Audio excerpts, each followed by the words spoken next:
cleaner gives leftovers from the luxury restaurant, but when the owner notices it, she calls the police. Hello, welcome, like and subscribe to the channel. Julio took the first bus that passed because he couldn't miss this opportunity. He had been unemployed for several days and had several bills to pay. He had an interview at a restaurant close to where he lived. It would be perfect for him as it was only 10 minutes away by car. The 25-year-old young man was very nervous. He didn't finish his studies, and so it was difficult to get a job that paid well. But that particular restaurant paid a higher salary than the others was the perfect opportunity. For July, after entering the restaurant, he was led to the room of the owner of the place. She was a middle-aged lady who appeared to be quite rigid in her appearance. However, inside the woman was a sweet person. Sophia was very polite and cordial with the young man. There was other vacancies in the restaurant, but due to the lack of study in July, the only position available was janitor. Sophia was very encouraging and told the boy to go back to his studies and learn to read so that she could offer him a better paying position. Julio left happy the restaurant because he really needed that job and now he would be able to pay his bills. The boy's family was from another state. In addition to being very poor, if he didn't get a livelihood, he would have to live on the street. The days that followed were very pleasant. Job and not so tough, and all the people who worked there were kind and polite. For being very communicative, the boy quickly became one of the favorite employees by all. Sophia even advanced his first month of salary because she knew he was in debt and needed the salary urgently. No one had asked her to do this. It was done from the heart and out of concern for the boy. Despite Sophia being a sweet and kind boss, she did not mix friendship with her work. Constant absences, lack of politeness with customers, or many complaints were reasons. Constant dismissals of other employees inside the restaurant. Knowing that Julio didn't risk his luck and behaved as best he could. He had been working at the restaurant for 2 months. It was another ordinary day and they were already closing the doors. Julio did all the cleaning in the restaurant. He took the garbage to the back of the establishment where there was a large container in the place. However, there was a woman and he couldn't see her face, but she was looking for something in the restaurant's garbage. Her clothes were very old, a little torn and even dirty. For a few seconds he looked at the young woman until he touched her shoulder. "Is everything okay?" he asked. The young woman turned her face and looked deep into Julio's eyes. She was crying. Her features were thin, and to make matters worse, her belly had an abnormal volume. She was pregnant. The girl didn't answer anything. She just looked at him and wiped her tears. She left close to the container and sat in another place. Julio threw the garbage and went to the woman and refed his question. This time the woman said that she was just looking for food because she was very hungry. Julio always had a difficult life, but he was grateful that he had never been hungry in his life, so those words hurt his soul. "Wait 5 minutes and I'll be right back," he said. The woman shook her head and waited. Julio entered the restaurant. Almost everyone had already left. Only the owner and the security guard were there, but Sophia used to be locked in the office and the security guard was in the front part. "Thank you. My name is Clara. I forgot to tell you, and mine is Julio." Inside the room where the employees usually have a snack, Julio served her some leftover food. Unfortunately, there was a lot of food wasted. Customers often left entire portions of food untouched as they ordered a lot of food, so there was always fresh food left over that anyone could eat.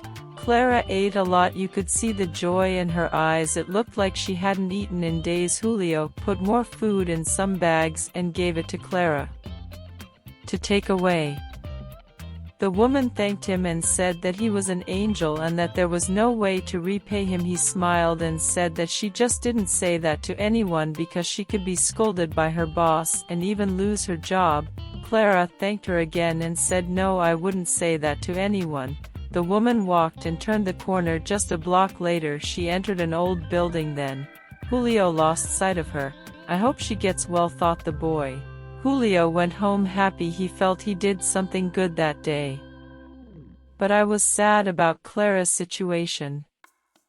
As she went upstairs, she was nervous and apprehensive. She didn't want to go into the house and meet her stepfather. She didn't know what he would do with the food she was carrying. As he was standing in front of the door of her house, she rubbed her hand on her belly and thought of everything that made her get where she was.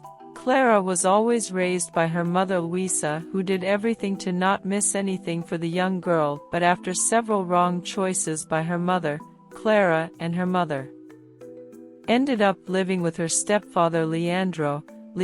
He was a man who took advantage of Luisa's entire salary and treated them both as if they were his employees. Luisa did nothing because they had nowhere to live.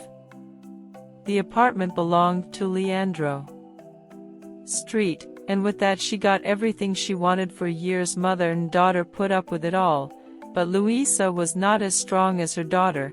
The suffering over the years was not good for the heart of the woman who had an attack for days. She was hospitalized but did not resist. Leandro received the news with a smile. He didn't care about her, and deep down he was happy because now he would receive a pension for his deceased wife. Clara was desolate. She couldn't even give her mother a dignified burial. The young woman was now working to be able to stay in stepfather's house, and just like he did with his mother, he kept all his salary. Clara went home just to be able to sleep and not have much contact with Leandro, while she stayed in the square watching the hours pass. Clara met a beautiful young man. He admired her and said nice words. The two started dating, but it didn't last long. He broke up with Clara, and just a few days later he was seeing another woman she didn't know, but her boyfriend had a reputation for being a womanizer and discarding his girlfriends as if they were objects. In addition to her mother's grief, she still had to deal with it, but that was not the end of Clara's troubles. The young woman was fired because the company she worked for went bankrupt, and a few weeks later she found out that she was pregnant with her ex. Tried to talk to him, but he was rude to her and said that the child could be anyone's and that she was just wanting to take money from him. Clara, unlike him, never went out with more than one person. She would not hurt his pride and started to think that he didn't even exist in her life. The woman had to eat for two. She had no money, and besides, she had to take food home or else her stepfather would throw her out. With no choice, Clara started asking for money in the streets, and almost she always got a good amount. But on the days she didn't get it, she had to dig through restaurant trash. For days she didn't have a decent meal. Instead of gaining weight in the pregnancy, she was losing weight. Luckily July helped her, and that food in the bag would be enough for a couple of days. Clara opened the door and her stepfather was sitting on the couch just watching television. "What do you have there?" asked Leandro. "It's nothing," she said. Scared, Leandro got up from the sofa and pulled the bags from his hand with a malicious smile. He thanked the meal and kept all the food. Clara went into her room and he couldn't stop crying. His vision was also blurred because not even the meal that July gave him was enough to give him more energy the next day. But he didn't know the apartment she lived in. For a few minutes he waited for someone to leave and spoke to a nice lady. When Julio gave Clara's characteristics, the lady said the apartment she lived in, but before that she warned the young man about the exploitative, temperamental stepfather who she had. After thanking him, he went to the apartment. Leandro opened the door, and even without knowing who it was, he was quite rude to him. "I need to talk to Clara," said Julio. The man said that he could not come in and that he should leave, but first closing the door, he heard a weak voice coming from the room calling his name. He forced his way in, and his stepfather wanted to pull him out, but Julio was a strong and tall boy. He only shouted at his stepfather, who forced him to shrink of fear. Leandro was brave only with Clara, who was weak and pregnant, but in front of another man he was a great coward. Julio entered Clara's room and found her in a state that almost made her cry. The woman was pale and had almost no strength to walk or talk. He helped the girl to pack her suitcase because he would take her out of that place. Julio didn't know what Sofia wanted with the girl, but from the restaurant she would live with him. They left the apartment and went straight to the restaurant.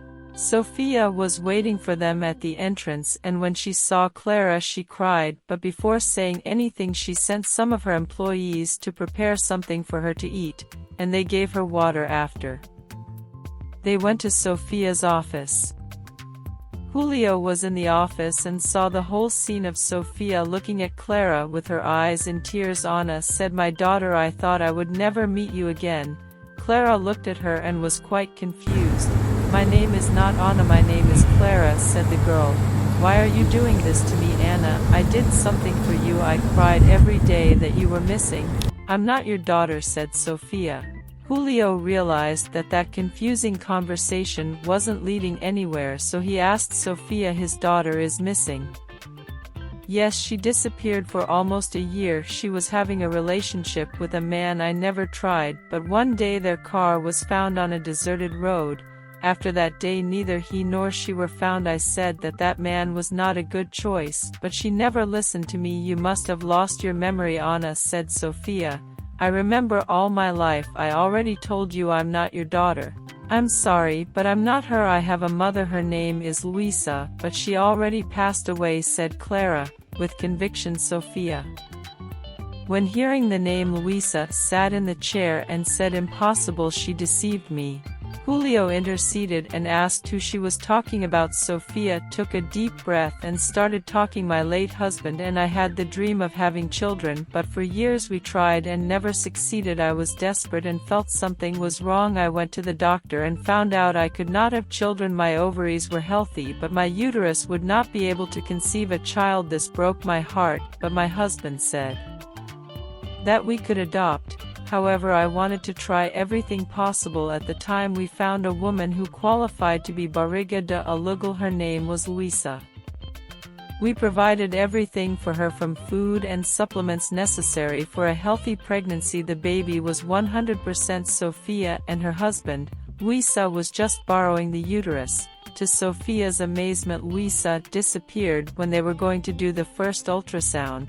For months she looked for the woman and tried to make contact.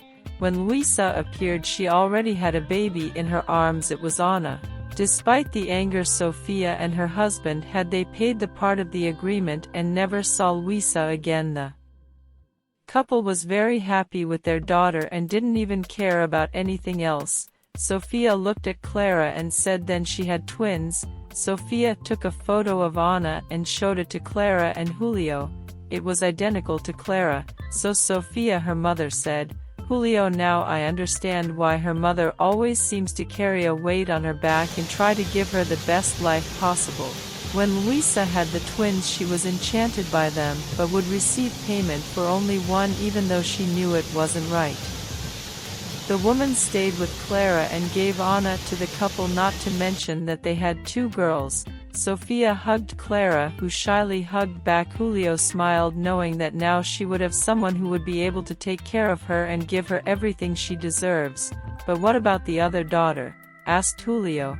Sofia was sad again, said, "I'm losing hope of finding her. I think my daughter is no longer alive. Although many people say that she just ran away from home with her boyfriend. If she really did run away from home, then there would be a way to find her," said Julio. Sofia listened attentively to what he had to say. "If everyone hears that her daughter has returned and this reaches Anna's ears, she may return home and want to know who is this woman who is identical to her." Sofia gave a smile and agreed that the July's plan was well-founded. She said she would put this plan into practice immediately. But first she gave July her house keys and her credit card with the password. "Help Clara buy some clothes and take her home. She needs rest. Spend as much as you need with her," Sofia said. Julio took Clara by taxi to a store where he bought some new clothes for women, and from there he took her to Sofia's house where she could finally rest. Sofia contacted a report. They gave a photo of her with Clara by her side, saying her daughter finally showed up. Now all they could do was wait. And it really worked. Sofia got a call from Anna the next day. The report said she was going home tonight. Sofia, Clara and Julio were anxiously waiting for Anna's return when a car stopped in front of Sofia's house and a couple got out of it. It was Anna and her boyfriend Jose. Anna entered and hugged her mother. She apologized for what she did, but had no other choice. Sofia did not approve of her daughter dating Jose, as she considered him poor and unworthy of her daughter. Sofia also apologized for the way she treated the two. Anna asked how they had made that image. Was an image editor, asked she.